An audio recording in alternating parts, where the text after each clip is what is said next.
Thumb position is one of the most important techniques as a double bassist, and I've never done a video just overviewing the entire concept of thumb position, so if you're looking for that, you're in the right place.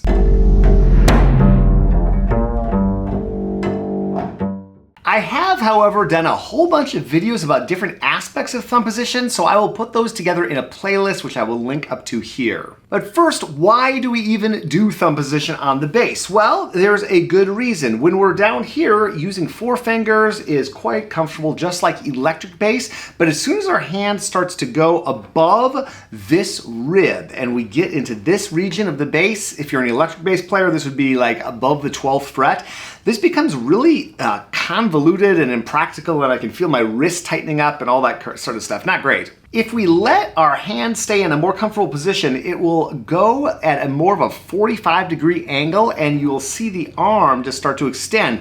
And while you could put the thumb back behind the neck technically, it really is a useful asset to have it over the string. So down here we have the use of 1, 2, 3, and 4. Generally here in the United States we use 1, 2, and 4, though there are a lot of different fingering systems. By the time we get into thumb position, we switch to 1, 2, and 3, primarily because 4th finger is just a bit of a reach. Every once in a while you will see a piece that calls for a little 4th finger, maybe a harmonic or something like that, but generally it's 1, 2, and 3 with the addition of the thumb. And I think of the thumb kind of like a movable capo. So if we are playing down here in first position, open 1, 4. If we go to our first thumb position, we'll call it, like our default thumb position, that would be thumb, 1, and 3. So everything you can do in first position can also be done in thumb position. And I think that's a great way to get comfortable with it. So if we just take a simple melody, we do 4, 1, open, 1, 4. We can go up to thumb position, play the exact same notes, but now we'll start on 3. So we'll play 3, 1, thumb, 1, 3. So each finger and the open string maps neatly into thumb position. And a great way to get started is to just take some simple melodies. There's a wonderful book in our sheet music store by David Hayes that's all these great first position melodies. It's amazing how much you can do in first position. You can also practice that entire book in thumb position. You'll learn a lot in the process. I think that's the best way to start with thumb position, is just to take those 3 diatonic pitches and get comfortable with them up here. And then to run across the string doing some other patterns you might normally do. Take it up the octave into thumb position. Then maybe do minor. So 2, 1, open, then. You can do much more in thumb position than just these 2 whole steps, and now we're getting into a little bit more advanced concepts. I covered this extensively in a video about a wonderful book by Franco Petracchi called Simplified Higher Technique. Just to summarize, that position right here that we played was the semi-chromatic position for Petracchi. So that's these 3 fingers being half steps and a whole step here between thumb and 1. Petracchi also has fully chromatic. So that's just all fingers together, all half steps, and then diatonic. So that would be thumb, 1, whole step there, 1 to 2, whole step, half step to C. And that's the next position to play around with, is the diatonic position.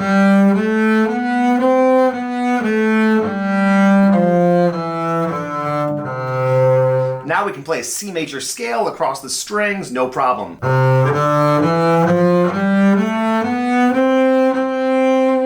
And getting comfortable going between these 3 positions, the fully chromatic, semi-chromatic, and diatonic,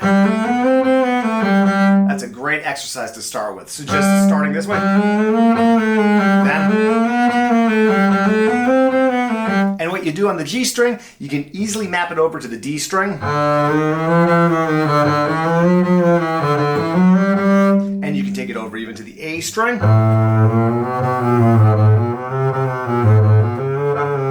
And if you're up for a challenge, take it to the E string. It's good for you.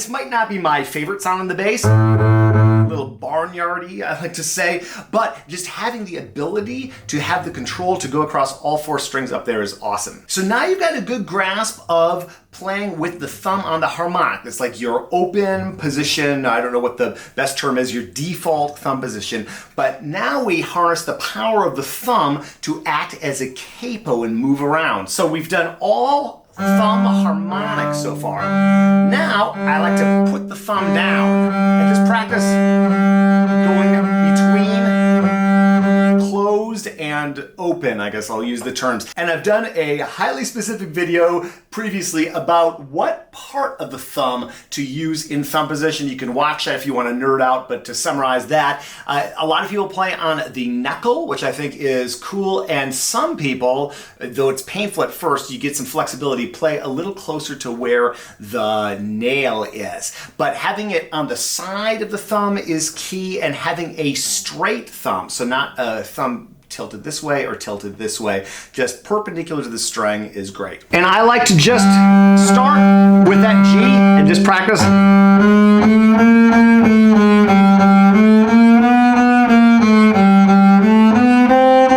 Those 3 Petrarchy positions, and then move it to a note. So instead of starting on G, we'll start on A.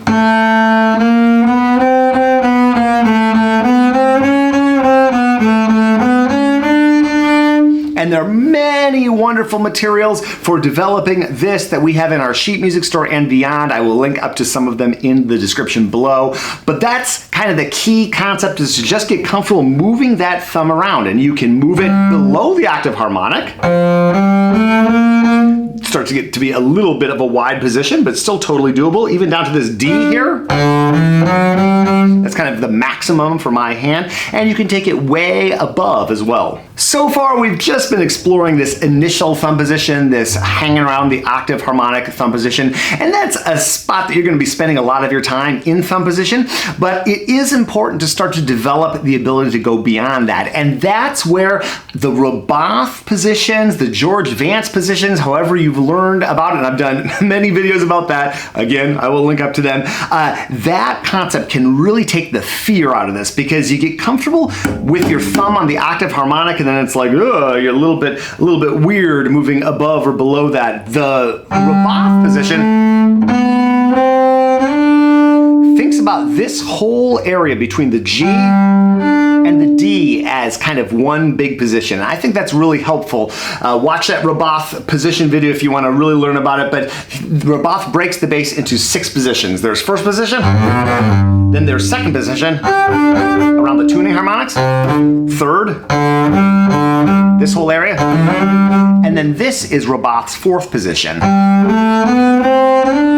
And I just love practicing that myself, and I have students do this to get a comfortable understanding of this 5th now that we have under our hand. And I just kind of open my hand to get that high D and close it. Go over the D string. So we have 4th position, or standard thumb position, or default thumb position, or whatever you want to call it. Then we have Roboth's 5th position, which is between the D and the G. And here's where I love to introduce the G major scale just in thumb position. A 1 octave G major scale playing thumb, 1, 2, 3, thumb, 1, 2, 3.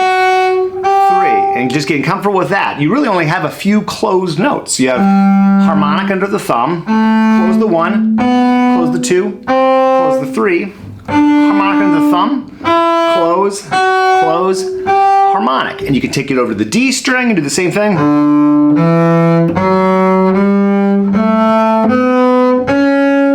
And even the A string.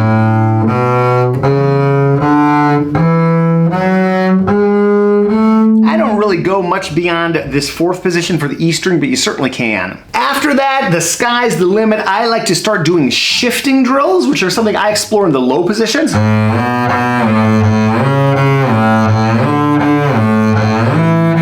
And do them starting on the A right here. So playing an A major scale, just shifting.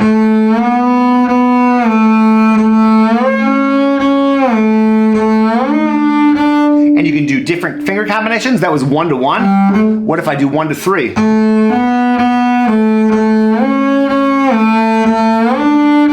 What if I started on 2 and went 2 to 1?